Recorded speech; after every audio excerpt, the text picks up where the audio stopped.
महाराष्ट्रातील ताज्या आणि महत्त्वपूर्ण बातम्या पाहण्यासाठी आजच आमच्या रॉयल मीडिया न्यूज चॅनलला सबस्क्राइब करा आणि बेल आयकॉन प्रेस करा।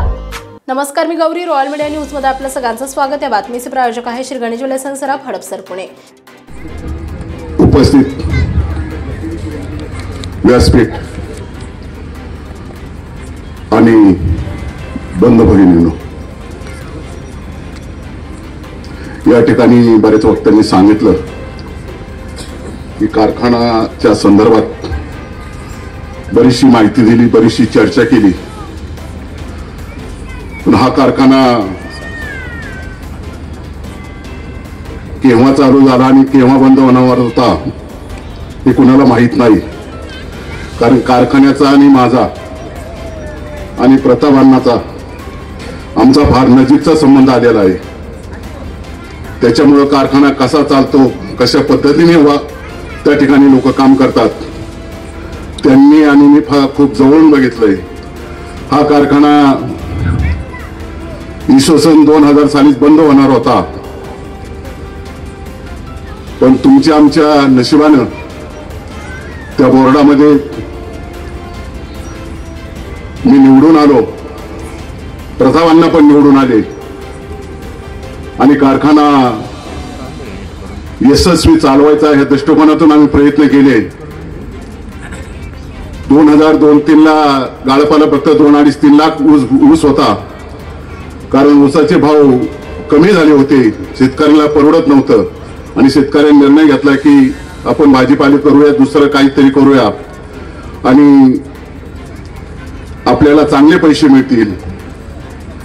एक काळ असा निर्माण झाला आणि ती चर्चा आमची झाली कारखान्यावरती की शेतकऱ्यांचा ऊस वाढला पाहिजे, पण त्या ठिकाणी काही मंडळी अशी सांगत होती की कडवाळ मका करा आणि आम्ही सांगत होतो की ऊस लावा।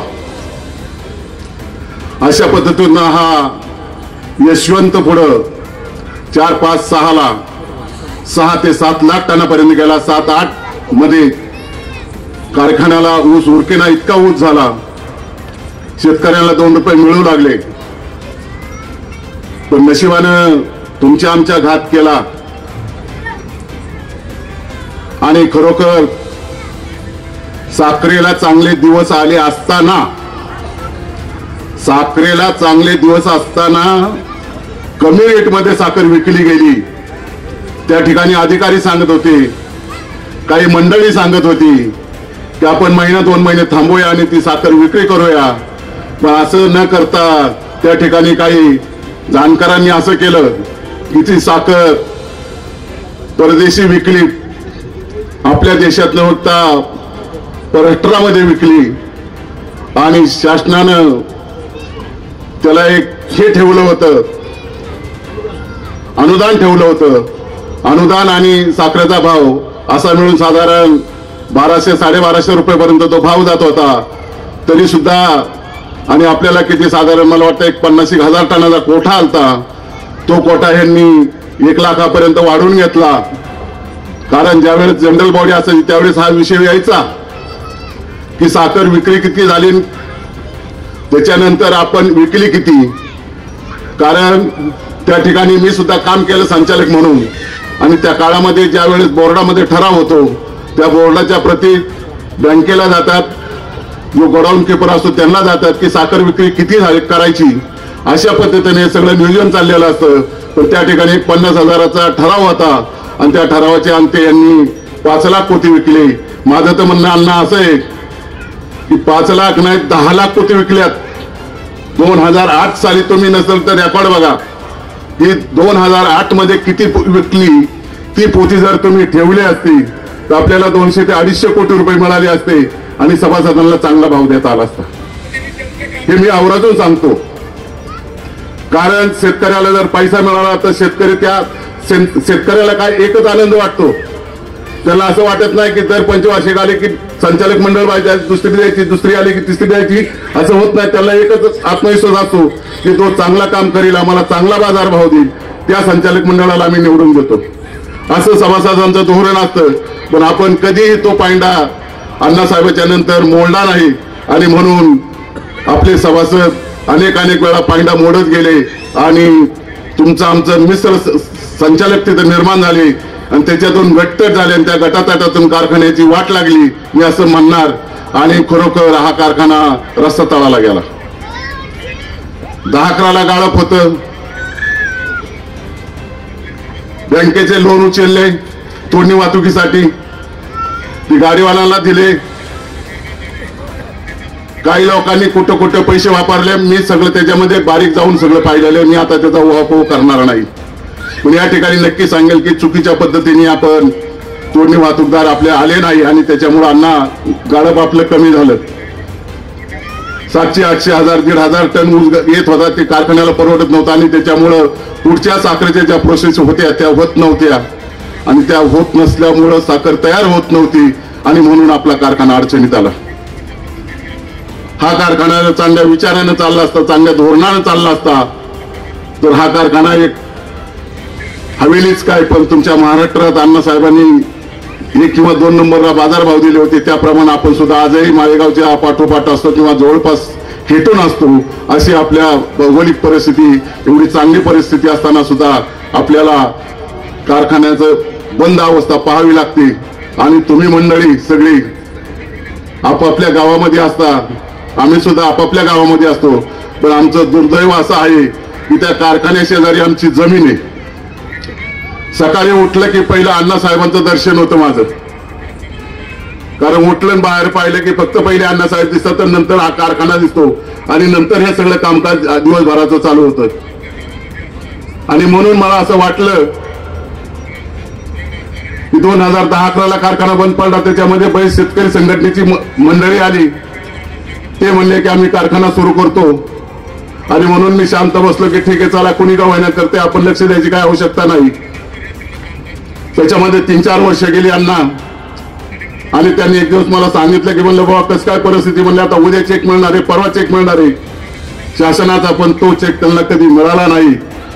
आणि म्हणून त्या ठिकाणी त्यांना मी एक दिवस आवर्जून विचारलं तुमचं नेमकं काय चाललंय. ठीक आहे, माणूस एकदा फसल 2दा फसल सारखाच जर फसला तर तो माणूस नव्हे, त्याला काही त्यातलं समजत नाही. आणि म्हणून त्यांना खडसून विचारलं की तुम्ही नेमकं काय करणार आहे. ते म्हणले की आमचे ज्यांनी प्रयत्न सफल होत नाहीत, तुम्हाला जर काय करता आलं तर बघा. ही भाषा त्यांनी वापरली. त्या दिवसापासून, त्याच वेळी क्षणापासून मी एक मनाने एक विचार केला की आपण ह्याच्यामध्ये उडी घ्यायची. आणि सगळी मंडळी बाजूला निघून गेली कारखान्यापासून. एकही सभासदांना त्या कारखान्यावरती फिरकला नाही सुद्धा.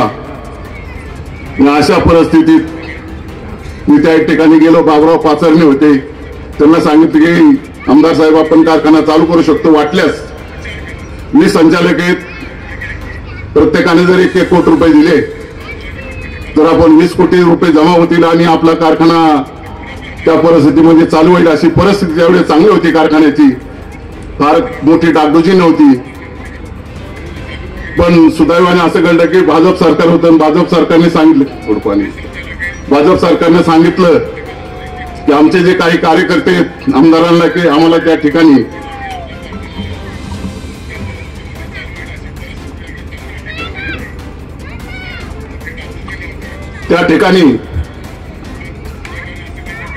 आमदारांनी सांगितले की आमचे कार्यकर्ते बसले पाहिजेत. आणि म्हणून त्या ठिकाणी मला वाटतं चित्तरंजन गायकवाड होते, ते साक्षीला आहेत, त्यांना सुद्धा मी सांगितलं होतं की 1 कोटी रुपये तुम्हाला द्यावे लागतील आणि त्यांनी ते कबूलही केलं होतं. पण अशा परिस्थितीमध्ये नवे चेहरे पुढे आले आणि त्यांनी सांगितलं की आम्ही पक्षाचे कार्यकर्ते आहोत, आम्ही काही तुम्हाला 1 कोटी रुपये देऊ शकत नाही.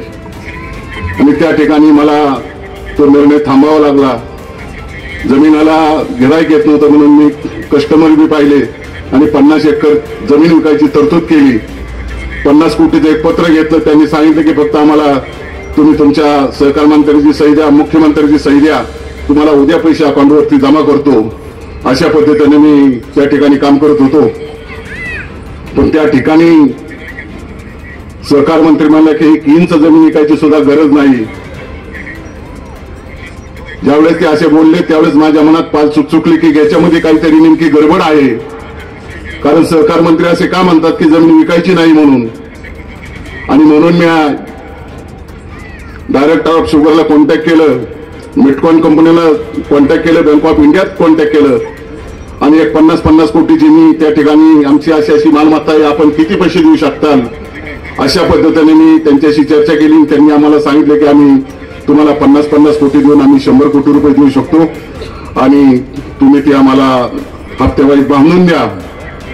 आणि मुंबईचे जे बिल्डर आहेत, शासनाच्या काही स्कीमा चालू आहेत, तर त्या ठिकाणी आपण या म्हाडा पद्धतीने ज्या इमारती तयार होत्या अशा इमारती तयार करून आपण त्या स्वस्तामध्ये लोकांना देऊ आणि तुमचाही फायदा होईल आणि आमचाही फायदा होईल अशा पद्धतीने मी तजवीज केली. पण सुदैवाने म्हणा तुमच्या माझ्या नशिबानं आपलं ते काम साध्य होऊ शकलं नाही आणि आमचं संचालक मंडळ बरखास्त केलं आणि त्या क्षणी मग मी ठरवलं की आपण लोकांनी मला सांगितलं की तुम्ही कोर्टात गेल्याशिवाय पर्याय नाही आणि म्हणून मी कोर्टामध्ये गेलो.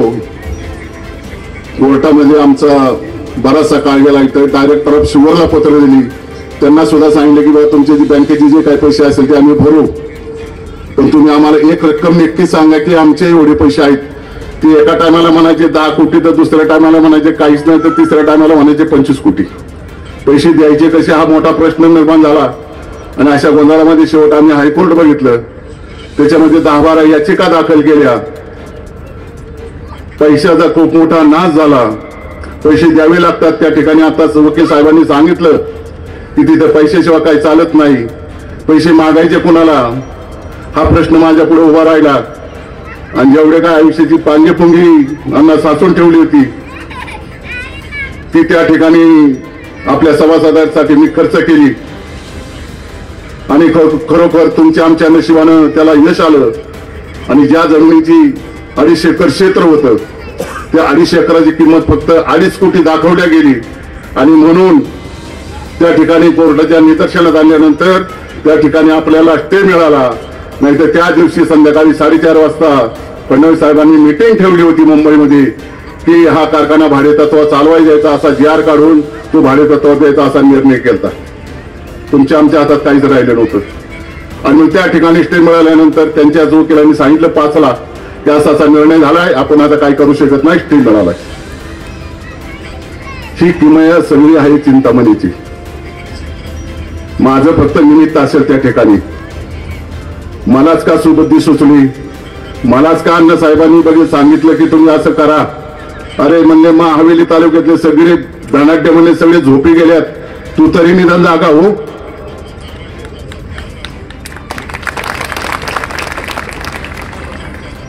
कारण तू रोज सकाळी मला पाहतो,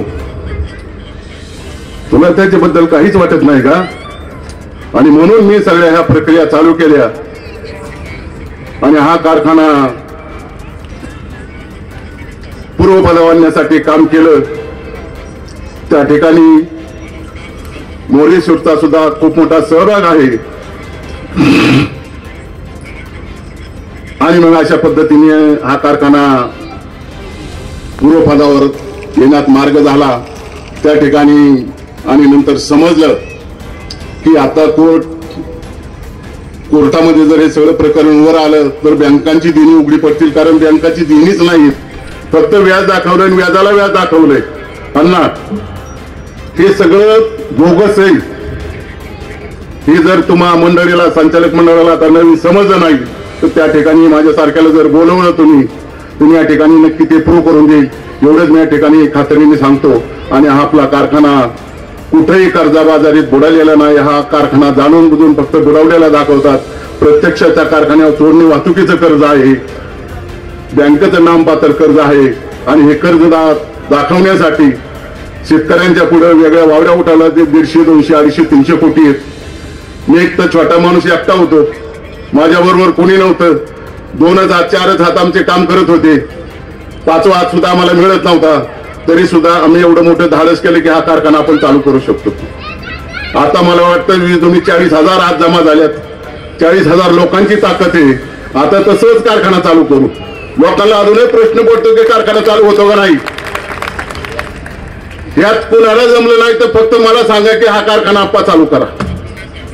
जर चालू नाही झाला तर परत तुमच्या समोर कधी मी बोलायला येणार नाही. आपलं चॅलेंज आहे. आपल्याला चॅलेंज बाबा आवडतो. आपण असं फुसकी ठुसकी कामं करत नाही. जे कुणाला जमत नाही ते काम सांगायचं मला, की हे आम्हाला कुणाला जमत नाही. अशा पद्धतीने आपलं मी आयुष्यामध्ये काम केलंय. आणि आज खरोखर हे सगळं चित्र पाहिल्यानंतर मला आनंद वाटला. मी यापूर्वी सांगत होतो सगळ्यांना की आपल्याला निवडणूक करायची, कारण आपल्याला निवडणूक लढून परवडणार नाही. मी हे वारंवार सगळ्या नेत्यांना सांगत होतो की आपण तसं काही करू नका, निवडणूक ही बिनविरोध करा. आणि या एकाच विषयावर ठाम राहिलो. आणि मग हे जेवढे उमेदवार आहेत ना, एवढ्यांच्या घरी मी 10 वेळा गेलोय अण्णा, फक्त तुमच्याकडे नाही आलो कारण तुम्ही उमेदवार नव्हता. आणि म्हणून लोक म्हणत होते की पांडुरंग काळ्याचा पॅनल कोणता आहे, कारण मला पॅनल करायचा नव्हता, तर मला निवडणूक बिनविरोध करायची होती. आणि बिनविरोधामध्ये आपल्याला हा कारखाना चालू करायचा होता की तुमची आमची ताकद, तुमचं आमचं जे खर्च होणार आहे हे नको होतं मला. आताही खर्च होतोय, प्रमाणाच्या बाहेर खर्च होतोय, खर्च करावाच लागतो. निवडणूक आली की जावाच लागतं, पळावंच लागतं, डिझेल पाणी बघावंच लागतं, जेवण बघावीच लागते. हा खर्च होण्यापेक्षा जर आपण त्या संस्थेमध्ये जर आपण थोडे पैसे सगळ्यांनी टाकले असते, 100-200 कोटी आपण सहज जमा केले असते आणि हा कारखाना आपला सुरळीत चालू झाला असता. अशा पद्धतीने मी नियोजन करीत होतो. पण त्या ठिकाणी मला यश आलं नाही. आणि मग म्हटलं की हा चेअरमन झाल्यानंतर कुणाला काही चालून देणार नाही, अशा लोकांनी अफवा सोडल्या. ह्या बातम्या माझ्यापर्यंत पोहोचल्या आणि मी त्याच त्यांनी ठरवलं की आपला विड्रॉल करायचा. मग तर काही कोणाला अडचण नाही, आता कोणी पण चेअरमन व्हा, कोणी पण उड्या मारा. पण त्यांना असं माहित नाही की ज्याने एवढं केलंय, शून्यातनं जग निर्माण केलंय. कुणाला वाटत असेल की आम्ही डायरेक्टर झालो म्हणजे आम्हाला कोणी जाब विचारणार नाही, पण हा पांडुरंग काळे नक्की जाब विचारेल प्रत्येकाला. नाही तर खुर्ची खाली करील, तिथं सोडणार नाही. तुम्ही चांगलं म्हणा, कदाचित चुकीचं म्हणा, पण त्या ठिकाणी गेल्यानंतर त्या संचालकाचं कामच आहे. आम्ही सुद्धा त्या ठिकाणी काम केलं, आम्ही सुद्धा त्या ठिकाणी विरोध केला लोकांना की अशा पद्धतीने चालणार नाही. शिवाजी नानासारख्याला सुद्धा आम्ही नडलो. आम्ही कधी विचार नाही केला की आमचं काय होईल, की नाना हे चुकीची गोष्ट आहे, आपण हे करता कामा नये. आपण तुम्ही जबाबदार आहात, तुम्ही चेअरमन आहात. आहे म्हणले मी चेअरमन आहे, म्हणलं नाना आम्हीच तुम्हाला चेअरमन केलं, तुम्ही कसं सांगायला पाहिजे आम्हाला चेअरमन केलं म्हणून. अशा पद्धतीने या ठिकाणी मी कारखान्यामध्ये काम केलंय. जरी मी या ठिकाणी आता सभासद असलो आणि ही मंडळी जरी डायरेक्टर म्हणून गेली, आता एक कपशी तुम्ही निवडून देणारच आहात. मी सगळ्यांना आव्हान करेल की मी जरी त्या ठिकाणी नसलो तर हे माझं संचालक मंडळ आहे, म्हणून तुम्ही सगळ्यांनी मतदान केलं पाहिजे आणि हा पॅनल निवडून दिला पाहिजे. तर मला ह्यांना विचारता जाईल, तुम्ही जर कोणी सभासदांनी चुकीचा निर्णय घेतला, ही निवडणूक आपल्याला जरी तुमच्या आमच्यावर लादली असली तर ही निवडणूक आपण आपली निवडणूक आहे. हा पांडुरंग काळ्यांचा पॅनल आहे, हा निवडून दिला पाहिजे. त्या ठिकाणी पांडुरंग काळेच असेल असं गणेश मनात धरून तुम्ही द्या. तुमची सर्वांची जबाबदारी माझ्यावर असेल, कारण हे 2 हाताचे आणि 40,000 हात केल्यात, हे मी तयार केल्यात. या ठिकाणी तुम्ही सगळ्यांनी मला जर साथ दिली तर हा कारखाना एनी टाइम आपण चालू करू, ह्याच्यात कुठेही किंवा शंका येणार नाही. आणि मी या सगळ्या संचालकाला सांगेल की तुम्ही चांगल्या पद्धतीने काम करा, लोकांच्या पर्यंत पोहोचा आणि हा कारखाना चालू करा. तुम्हाला ज्या ज्या अडचणी येतील, जिथं जिथं तुम्हाला वाटेल की हे मला जमणार नाही,